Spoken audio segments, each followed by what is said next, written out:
사도행전 2장 1절에서 7절까지입니다.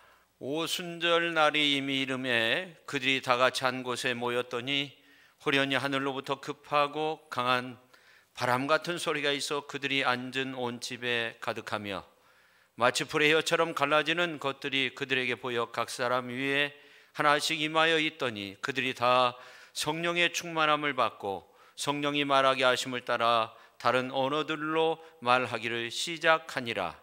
그때 경건한 유대인들이 천하 각국으로부터 와서 예루살렘에 머물러 있더니 이 소리가 나매 큰 무리가 모여 각각 자기의 방언으로 제자들이 말하는 것을 듣고 소동하여 다 놀라 신기하게 여겨 이르되 보라, 이 말하는 사람들이 다 갈릴리 사람이 아니냐. 아멘. 기도하겠습니다. 대림절 첫째 주일 저희들 주님 전에 찾아 나왔사오니 말씀을 통해 은혜 받게 하시고 우리의 삶이 새롭게 거듭나는 그러한 축복의 시간 되게 하여 주옵소서. 예수님의 이름으로 기도드립니다. 아멘. 오늘 그냥 성가대 찬양이 너무너무 은혜스럽고 아주 그냥 감동입니다. 머리끝에서 발끝까지 큰 은혜가 돼서 저도 저 자리에 앉아서 같이 찬양하면 좋겠다 그런 생각을 했습니다. 우리 참 어려움 속에서 이렇게 찬양대 하시는 우리 모든 주의자님, 반주자님 그렇게 잘하실 수도 너무너무 잘하세요. 제가 인간적으로 볼 때 그런 것이 아니라 하나님께서 기뻐 받으시겠다 그런 생각을 했는데 지난 1년 동안 다 모아서 우리 격려의 박수 힘찬 하나님 앞에 영광 올려드립니다. 제가 그 군종병 되기 전에 GOP 철책 근무를 한 적이 있어요. 근무하면서 이제 2명이 이 소초를 이렇게 옮겨가면서 6시간씩 이렇게 근무를 하는데 참 고생을 많이 했어요. 근데 이제 한 2, 3년인가 정확히는 기억이 안 나는데 화공훈련이라는 게 있습니다. 그러니까 이 철책 안을 불로 태워버리는 거예요. 근데 그 당시는 월남하는 북한 병사도 있었고 월북했다고 방송이 나오기도 하고 대북 방송이죠. 그런 경우가 좀 있었어요. 침투하기도 하고. 그래서 지금은 열선으로 다 감지하고 그러지만 그 당시도 그랬지만 아무튼 이거를 다 태우는 그런 작업을 하는데 한번 태우면 한 4일 5일 이렇게 갔던 것 같아요. 가글이라는 게 있거든요. 야간 투시경인데 이걸로 보면 어마어마한 그런 불꽃이 그 철책 안에서 탑니다. 지금 생각하면 굉장히 위험한 그런 작업이었는데 지금은 그런 일을 하는지 잘 모르겠어요. 아무튼 그런 일이 있었어요.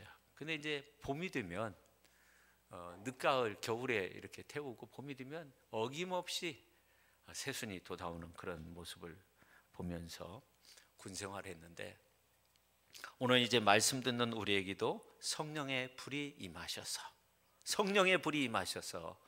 이 잡초가 가득한 무성한 인생길과 같은 그 수많은 문제들이 그 앞날이 활짝 열려지고 환히 보여지고 막혀진 문제가 해결 안 받는 그런 놀라운 역사가 나타날 수 있기를 예수님의 이름으로 축원합니다.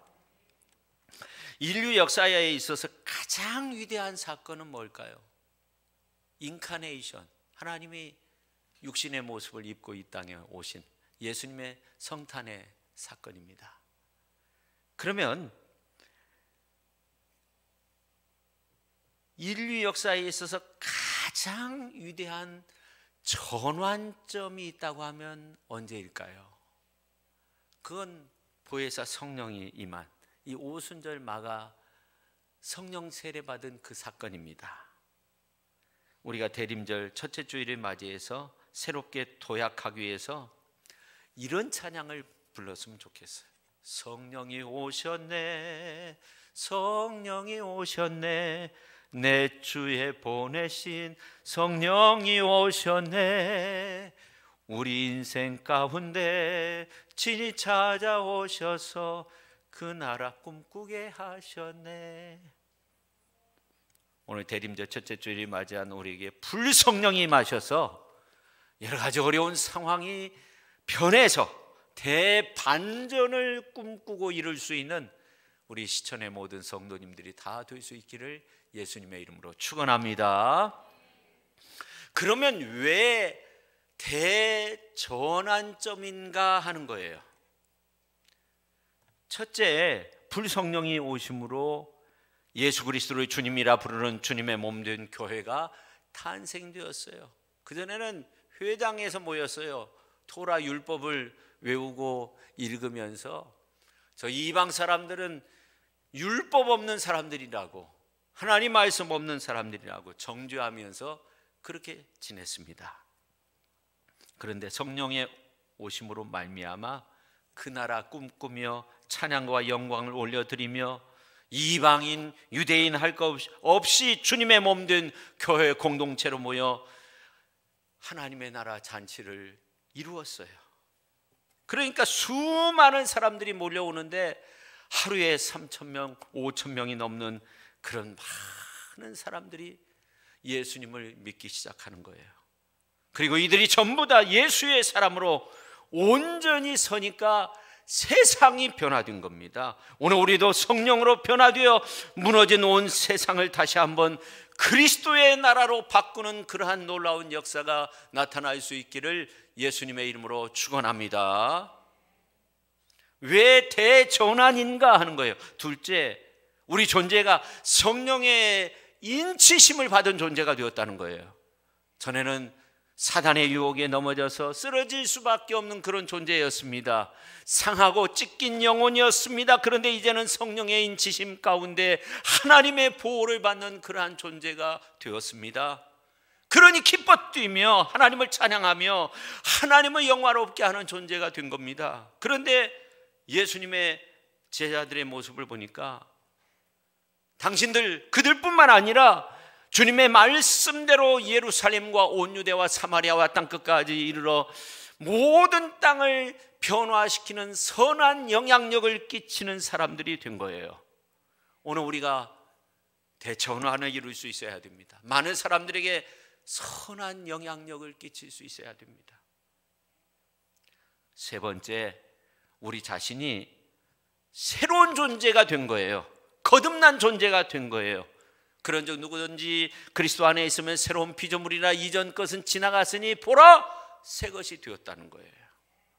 즉 그리스도 안에서 새로운 피조물이 된 거예요. 이전 것은 지나갔단 말이죠. 보라 새 것이 되었다는 거예요. 이제는 새 피조물이 된 겁니다. 이제는 하나님의 백성, 하나님의 자녀, 하나님의 권속이 되었습니다. 무엇이 두렵습니까? 무엇이 부족하겠습니까? 찬양과 영광만이 내 일생의 앞날을 비추게 될 텐데 두려울 것 없어요. 부족한 거 없어요. 은혜 아래 은총 아래 사는 사람이 되었어요. 보혜사 성령의 임함으로 그런 놀라운 역사가 우리에게 있음을 믿으시기를 바랍니다. 그 다음에 네 번째, 왜 대전환인가 하는 거예요. 시대가 바뀌었어요. 카오스, 혼돈과 무질서와 분열과 죽음의 시대에서 성령은 질서의 시대, 은혜의 시대, 사랑의 시대, 능력의 시대로 바꿨어요. 더 이상 혼돈에 빠져서 살지 않고 아주 분명하고 확실한 구원의 오직 한 길 예수 그리스도를 바라보면서 살게 된 겁니다. 우리가 하나님 나라 주인공으로 서게 되었습니다. 그래서 나 같은 부족한 인간도 하나님의 큰 역사를 일으키도록 그렇게 만드신 거예요. 실제로 사도행전 2장에 보면 보혜사 성령을 통해서 어떤 역사가 일어났냐면 세계 각처에서 모여든 디아스포라 유대인, 흩어진 유대인이라는 말입니다. 그들이 예루살렘으로 몰려왔는데 그들이 이런 말을 해요. 오늘 이제 7절부터 보면 다 놀라 신기하게 여겨 이르되 보라, 이 말하는 사람들이 다 갈릴리 사람이 아니냐. 우리 각 사람이 난 곳 방언으로 듣고 듣게 되는 것이 어찌 됨이냐? 우리는 바데인, 메다인, 메소포타미아, 본도, 아시아, 부르기아 15개의 지방에서 왔다는 거예요. 근데 11절에 있는 말씀을 보면 우리가 다 우리의 각 언어로 하나님의 큰 일을 말함을 듣는도다. 그런 대변역이 일어나는 거죠. 성령 안에서 놀라운 역사가 일어나는 거죠. 그런데 지금 이 세상은 아직도 물질과 향락과 권력이 난무한 가운데 지내고 있습니다. 그러니 끝도 없이 무너져 내려 앞이 보이지 않습니다. 그런데 그 길이 어떤 길이었어요? 그 길은 사망의 길이잖아요.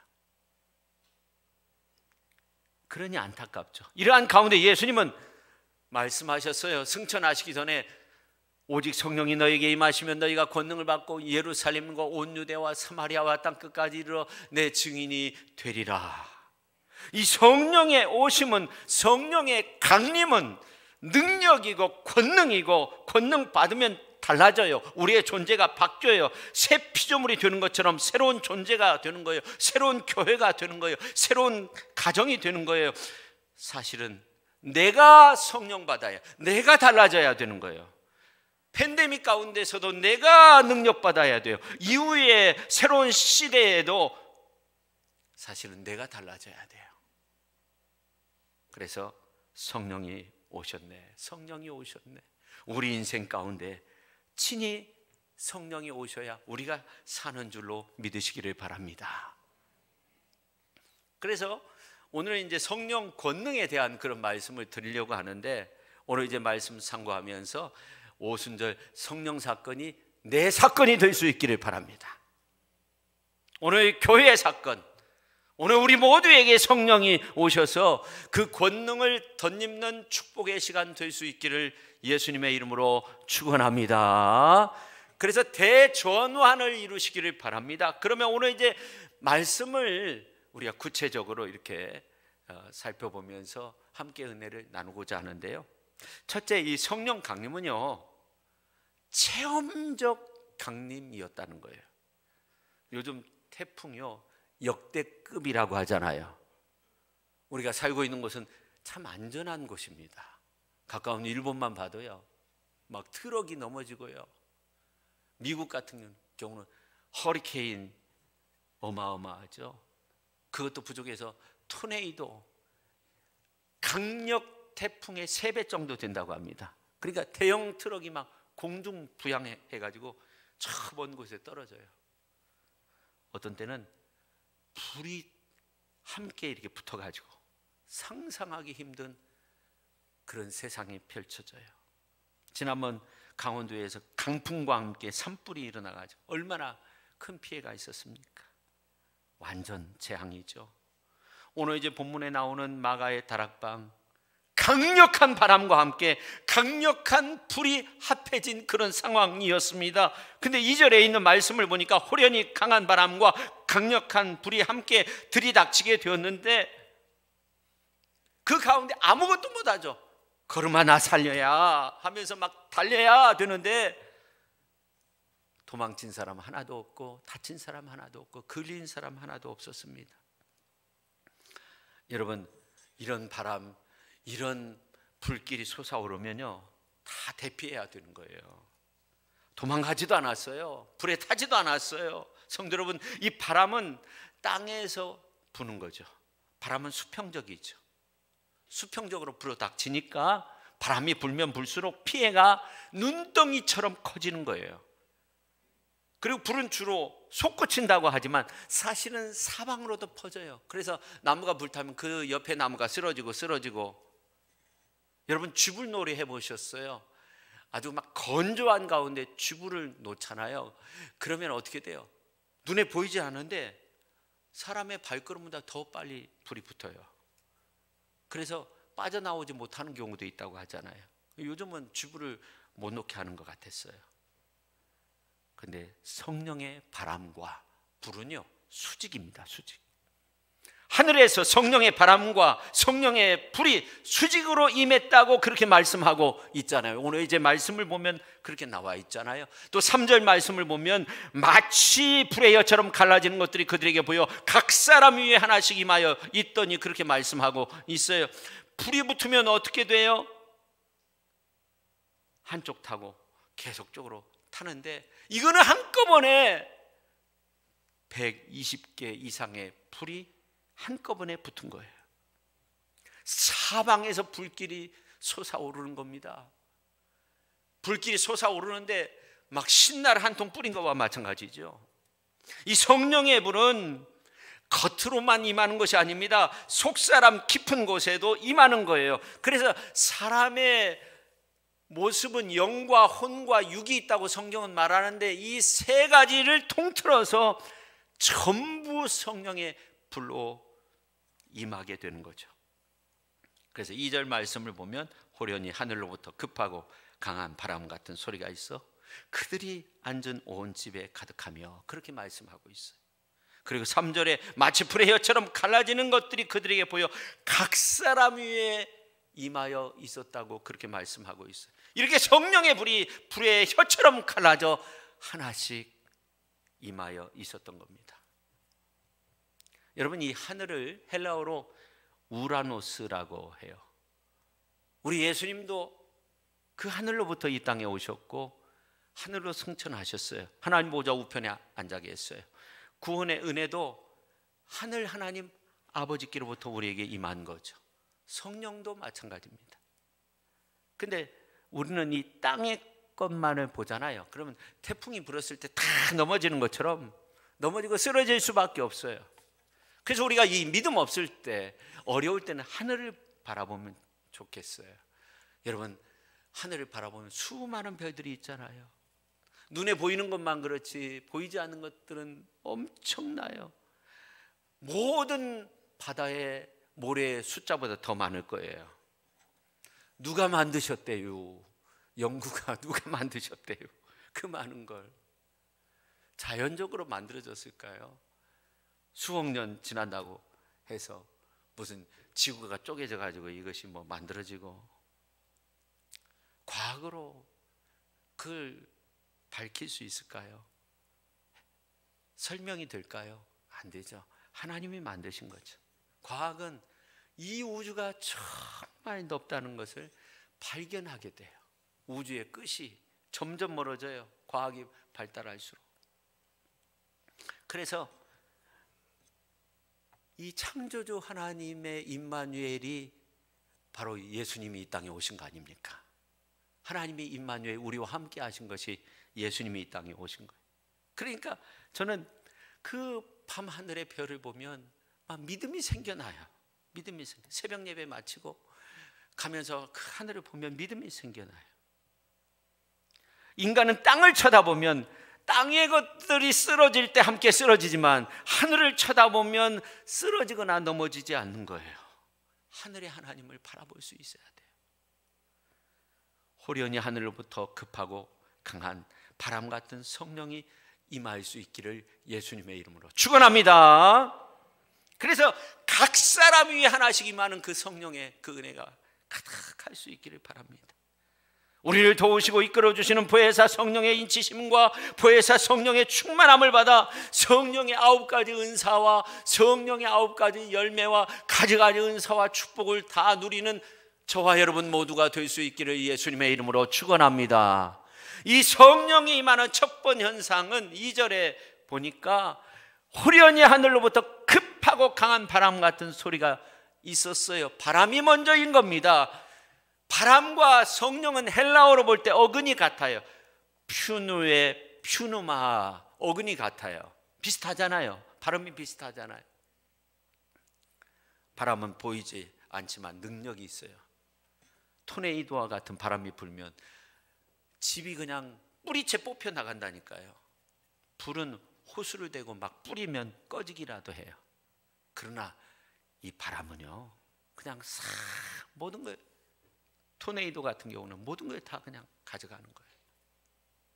마찬가지로 성령도 바람과 같이 아주 강력하게 생기와 힘을 우리에게 공급해 주는 겁니다.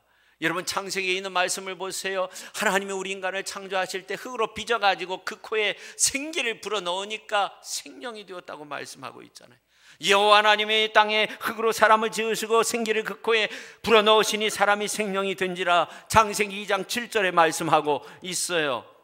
다시 말씀드리지만 생기가 들어가니까 흙이 생명된 거예요. 산자가 된 거예요. 번영의 존재가 된 거예요. 땅을 다스리고 정복하는 그런 존재가 된 거예요. 원천의 복을 받게 된 거예요. 하늘의 복과 땅의 복을 받게 된 거예요. 하나님의 은혜 충만한 가운데 살게 된 거예요. 그러니 바람이 먼저이죠. 오늘 우리도 성령이 임하면 생기가 돋아나야 돼요. 쓸모없는 존재가 어디 있어요? 쓸모없는 존재도 살아나는 거예요. 존재적 변화가 일어나게 되는 줄로 믿으시기를 바랍니다.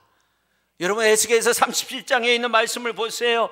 골짜기에 해골 뼈들이 막 가득한데 생기가 불어오니까 뼈들이 달그락 막 소리가 나면서 뼈가 맞춰지고 근육이 생기고 힘줄이 덮이고 피부가 덮이고, 이러한 가운데 에스겔 선지자가 하나님의 말씀을 받아 생기야, 사방에서 와서 이 죽음당한 자에게 불어서 살아나게 하라, 그렇게 외치니까 생기가 그들에게 드러나니까, 들어가 버리니까 어떻게 돼요? 큰 군대가 됐어요. 우리에게도 성령이 바람처럼 강력하게 각 사람 가운데 불어야 되는 거죠. 불어 닥쳐야 되는 거죠.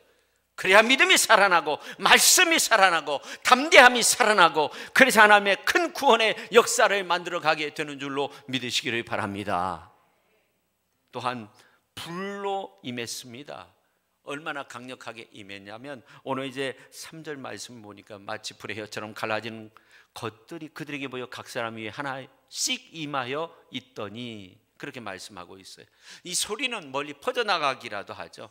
이 불이라고 하는 거는요, 내려앉는 거예요. 소리 없이 타들어가요. 어떤 경우는. 여러분, 풀무 아십니까? 저 어렸을 때 풀무 돌려가지고요, 맵제 아세요? 부엌 한 켠에 맵제가 있어요. 그러면 아궁이에다가 그 쇠로 된 긴 관을 연결해요. 그래서 풀무를 돌리기 위해서 검정 고무줄이 사용됐어요. 거기에 검정 고무줄 막 고무줄이 끊어져라 막 돌려요. 그럼 조용해요. 풀무가 돌아가는 소리는 나는데 불 붙는 소리는 안 나요. 그러다가 막 갑자기 불이 팍 나오잖아요. 저는 어렸을 때 그것을 즐겼어요. 저희 어머니는 참 네가 효자였다 그렇게 말하지만, 저는 어렸을 때 불 때는 것보다 그것을 즐긴 거예요. 막 돌려 불이 막 팍 나오잖아요. 그러다가 왜 안 나오지 이러고 있는데 그냥 불이 팍 나와가지고요, 속눈썹까지 다 탄 적이 있어요. 여러분들도 성령의 불로 속까지 태워져야 돼요. 그냥 겉만 타서는 안 되고 성령의 불로는 속이 타야 돼. 속이 화병이 다 사라지게 되는 그런 놀라운 역사가 일어나야 돼. 속 끓이는 것들이 사라져야 돼. 성령의 불로 태워지면 사라진다니까요. 예배 마치고 돌아갈 때 그냥 마음이 시원하다. 오늘 그냥 예배 안 나왔으면 어떻겠냐. 그렇게 되어지기를 예수님의 이름으로 축원합니다. 여러분, 구약 출애굽기 3장에 있는 말씀을 보면 이런 역사가 있었습니다. 미디안 광야에서 모세가 양을 치고 있는데 떨기나무에 불이 붙었는데 이게 소화가 되는 건 아니에요. 연소가 되는 것은 아니에요. 불이 계속적으로 붙어 있는 거예요. 채는 생기지 않는 거. 이상하다 가까이 갔잖아요. 하나님의 음성이 들렸잖아요. 오늘 마가다락방에도 마찬가지입니다.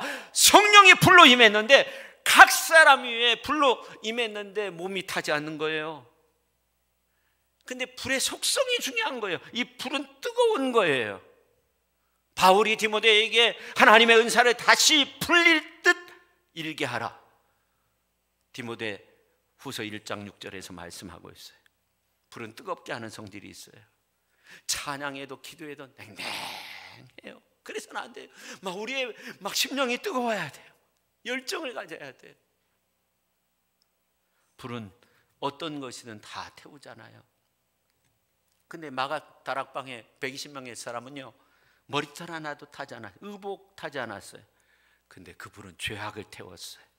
오만과 교만을 태웠어요. 불신앙을 태웠어요. 절망의 상황도 태워버렸어요. 사명 감당하지 못하겠다는 것도 태워버렸어요. 세상 더러운 것도 다 태워버렸어요. 슬픔, 절망, 나태, 부정, 안 좋은 습관 다 태웠어요. 안 좋은 습관도 태워져야 되는 거죠. 내 힘으로 안 돼요. 성령의 불이 다시금 우리에게 불이 붙어야 되는 거예요. 불은 에너지입니다. 에너지는 생동감을 주잖아요. 살아나게 하잖아요. 십자가가 나에게 와 닿는 거예요. 그래서 단단히 십자가 붙들고 가는 거예요. 그뿐만 아니라 그리스도의 보혈이 살아나는 거예요. 그래서 나의 죄를 씻기는, 나를 정케 하기는, 사죄하는 증거도, 평안함과 소망은, 나의 은은 이것뿐, 예수의 피밖에 없네. 예수의 피밖에 없네. 영원토록 내 할 말 예수의 피밖에 없네. 나의 찬미 제목도 예수의 피밖에 없네. 우리는 그 가운데서 사는 거예요. 불은 빛을 발하게 합니다. 믿음의 빛을 발하게 합니다. 사명의 빛을 발하게 합니다. 교회도 불이 임하면 빛을 발하는 거예요. 영광을 드러내는 거예요. 둘째, 성령 강림은 능력의, 영적인 능력의 역사로 나타났어요.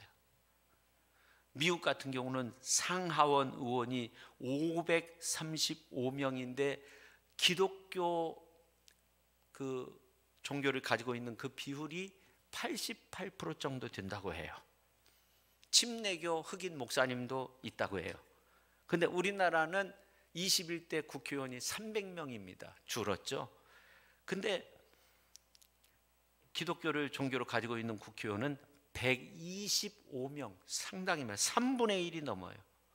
20대보다 5명이 늘어났다고 해요. 국회의원 숫자는 줄어든데 더 늘어났다고 해요. 우리나라가 아직도 소망이 있는 거, 우리 이 땅 백성들에게 소망이 있는 거, 저들이 성령 받으면 되는 거 아닙니까? 우리 모두가 성령 받으면 되는 거 아닙니까? 그럼 성령께서, 하나님께서 원하시는 그러한 일을 하게 되는 거죠. 성령을 제대로 받지 못하니까 그러는 거죠. 오순절 보혜사 성령이 강림하니 언어가 하나 되었다고 그렇게 말씀하고 있어요. 그래서 오늘 9절부터 11절에 있는 말씀을 보니까 언어가 하나가 된 거예요. 다 들리는 거예요. 또 10절 말씀 중반절에 보면 로마로부터 온 나그네가 있었다고 그렇게 말하고 있는데, 이 나그네는 떠돌아다니는, 집도 없이 그렇게 떠돌아다니는 그런 사람이 아니에요. 로마에서 집이 없어서 예루살렘까지 오겠어요? 그렇지 않죠. 로마어를 말하는 시민권자, 아주 귀인들이 예루살렘에 다 모인 거예요. 그러니까 로마를 비롯해 전 세계 15개국의 사람들, 그 이상이겠죠. 언어가 그러니까 이러한 사람들이 몰려든 거예요. 그래서 오늘 이제 6절 말씀은 우리말 성경으로 보면, 그런데 이런 소리가 나자 많은 사람이 모였는데 각자 자기들의 언어로 제자들이 말하는 것을 듣고 모두 어리둥절했습니다. 그렇게 말씀하고 있어요. 여러분 한번 생각해 보세요. 이 갈릴리 사람들이라고 말하고 있잖아요. 이 갈릴리 사람들이, 이 사람들이 전주에 와서 어떤 말을 하냐면 한국말을 한다고 한번 생각해 보세요. 전주에서, 뭐 예루살렘에서 그렇게 했죠. 그러니까 막 모여드는 거예요. 야, 이 사람들이 그 유대 사람들인데, 유대 갈릴리 사람인데 어떻게 이렇게 됐냐. 그러니까 예루살렘에서 이런 소동이 이루어진 거예요. 그리고 이들이 하나님을 대적하는 것에서 하나님을 따르는 삶으로, 하나님을 사랑하는 삶으로 전환되어지는 놀라운 역사가 일어난 거예요.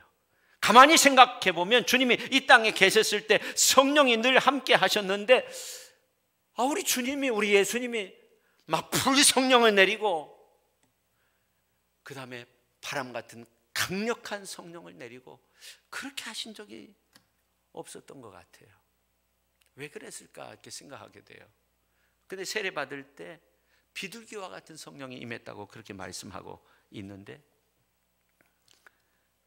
예수님은 이미 불과 바람과 같은 그 강력한 성령 세례가 필요 없으셨죠. 이미 충만해 계셨어요. 예수님께서는 비둘기와 같은 그러한 성령이 임했는데, 여러분, 이 비둘기는 평화를 상징하잖아요. 노아 홍수 심판 때 심한 파도, 노을, 홍수로 인해서 기식호흡, 허파를 호흡하는 모든 동물이 다 죽게 되었다고 말하고 있어요. 방주 안에 있었던 그런 동물들은 다 살았죠. 비참한 거죠. 근데 이 비둘기가 노아 홍수 이후에 감람나무 잎사귀를 물고 오잖아요. 창문을 열었을 때.